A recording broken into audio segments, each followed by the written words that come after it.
Meenu TV.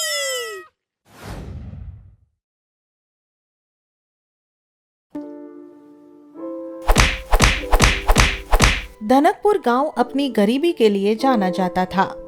इस गांव के लोग इतने गरीब थे कि पैसे को देखने के लिए तरसते रहते थे।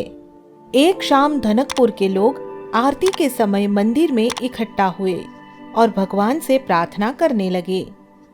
हे भगवान, कुछ ऐसा करो कि हम सब भी अमीर हो जाएं। इस गांव की गरीबी मिटाओ प्रभु। इस गांव में भी धन दौलत का प्रकाश फैलाओ। लोगों को यह प्रार्थना करते देख पुजारी पंडित नारायण दास बहुत आगे आते हैं। भाइयों, भगवान ने चाहा तो जल्दी ही कोई ऐसा चमत्कार होगा जिससे गांव वालों को पैसा बनाने का अवसर प्राप्त होगा। पुजारी की वाणी अगले दिन ही सत्य हो जाती है। गांव के बीचों बीच एक बहुत बड़ी गुड़िया खड़ी होती है। अरे देखो, कितनी बड़ी गुड़िया है।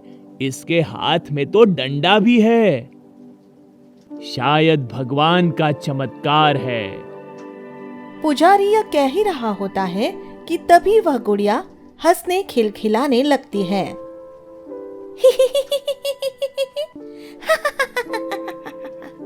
तुमको पैसा चाहिए क्या? हाँ, हमें पैसा चाहिए। तो मेरे साथ खेल यानी गेम खेलना पड़ेगा। खेलोगे? जो जीतेगा मैं उसकी झोली पैसों से भर दूंगी। और जो हार जाएगा उसका क्या करोगी? यह सुनकर गुड़िया फिर हंसने लगती है। मैं हारने वाले की इस डंडे से ठुकाई करूंगी। बोलो मंजूर? गरीब गांव वाले पैसे के लिए इतने अधिक भूखे होते हैं कि परिणाम की परवाह किए बिना ही हाँ, हमें पैसा चाहिए। पैसे के इनाम की खातिर हम कुछ भी करने को तैयार हैं। तो चलो मैदान में। गुड़िया के यह कहते ही गांव के अधिकांश मर्द औरत मैदान में उमड़ आते हैं, मगर गुड़िया प्रत्येक गेम के लिए 15-15 खिलाड़ी चुनती है। आपके सामने रखे बाउल में गरम रेत है और प्रत्येक बाउल में एक सिक्का रखा गया है। आपको 10 सेकंड में बाउल से सिक्का ढूंढ निकालना है। अब गेम स्टार्ट होता है।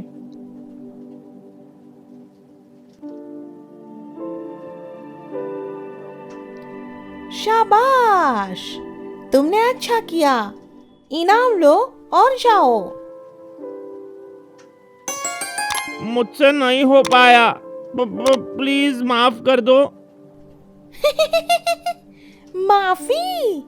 कैसी माफी?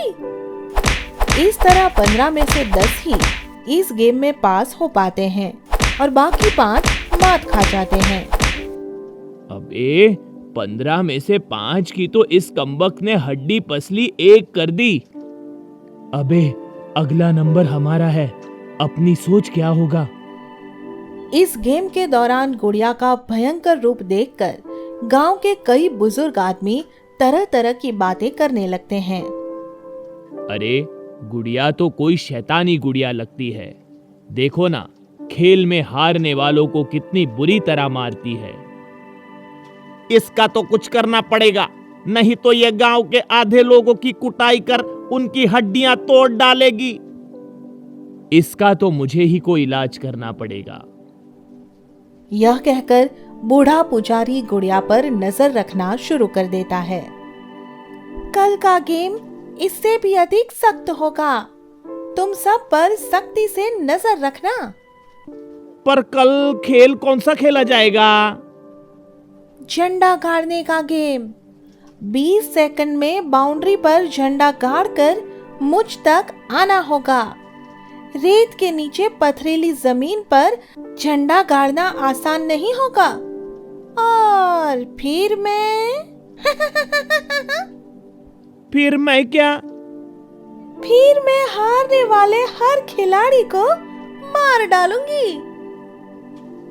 जितना खुश होना तू उतना खुश हो ले डायन। कल तेरे डंडे का शिकार कोई नहीं बनेगा। यह कहकर पुजारी वहां से चला जाता है और यही बात गांव के अन्य लोगों को बताता है। फिर सभी गांव वाले रात के अंधेरे में मैदान की बाउंड्री पर जाकर रेत के नीचे बड़े बड़े खड्डे खोद उनमें रेत भरकर उन पर जमा का निशान बनाते हैं और अब ये खबर जल्दी से उन तक पहुंचा दो जो कल वाली गेम में हिस्सा लेने वाले हैं। हाँ हाँ, आप सही कहते हैं पुजारी बाबा। फिर पुजारी भगवान का प्रसाद देने के बहाने प्रत्येक खिलाड़ी के पास जाकर सबको इस बारे में सूचित कर देता है। तो कल कौन सा गेम रचने वाली है ये पत्थर दिल? जो पुजारी जी ने बताया, झंडा गाड़ने वाला गेम। ध्यान रहे, रेत पर बने जमा के निशान पर ही झंडा गाड़ना। नहीं गाड़ पाया तो इस निर्दयी गुड़िया के हाथों मारा जाएगा, समझा? समझ गया। अगले दिन जब गेम शुरू होता है तो सभी खिलाड़ियों के चेहरे पर मुस्कान होती है और उस जालिम गुड़िया के चेहरे पर कठोरता।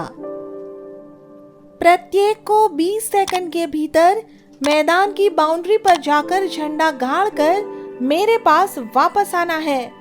जो वापस न आ सका उसको मैं समझ गए। उसके बाद गेम शुरू हो जाता है और फिर प्रत्येक खिलाड़ी लक्ष्य में कामयाब होता दिखाई देता है। यह देख, ये क्या, कोई भी गेम नहीं हार रहा, सब जीत रहे हैं, कैसे? जरूर कोई गड़बड़ी की गई है। इन धोखेबाज गांव वालों को सबक सिखाओ। गुड़िया के यह कहते ही उसके सब वॉचमैन खिलाड़ियों पर टूट पड़ते हैं और यह देखते ही बाहर से गांव वाले भी मैदान में घुस चले आते हैं। काफी देर तक लड़ाई चलती है और फिर अचानक ही आसमान से पैसा बरसने लगता है। पैसा बरसने के साथ ही जालिम गुड़िया अपने साथियों के साथ भाग जाती है और गांव वाले पैसा इकट्ठा करते रह जाते हैं। हम जीत गए। हाँ, हम जीत भी गए और पैसे वाले भी हो गए। अब तो गांव में कोई गरीब नहीं रहेगा, सब अमीर होंगे। ये हमारी एकता का ही परिणाम है।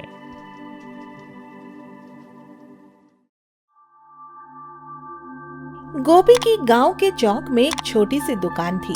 वह अपनी दुकान में मोटर बाइक की मरम्मत करने का काम किया करता था।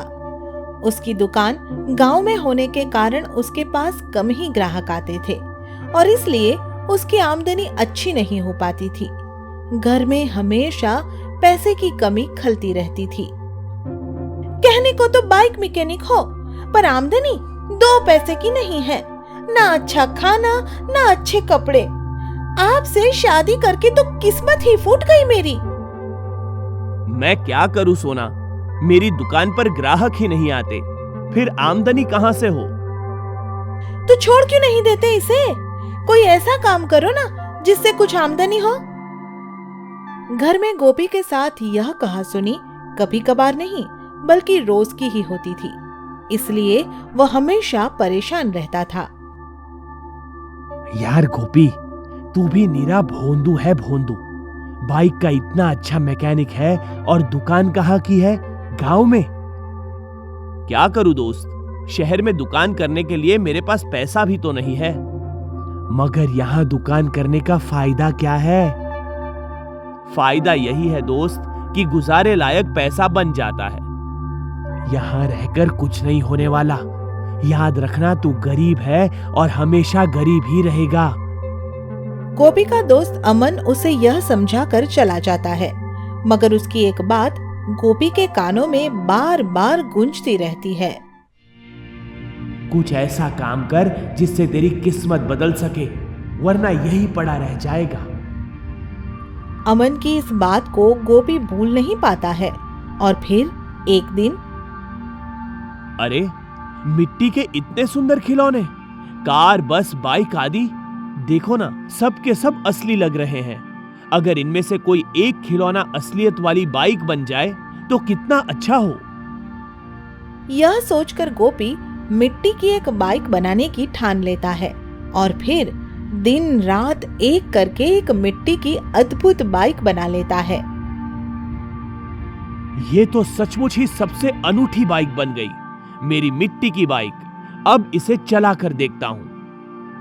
यह कहकर गोपी उस मिट्टी की बाइक पर सवार हो जाता है और वह मिट्टी की बाइक सचमुच ही सड़क पर दौड़ने लगती है।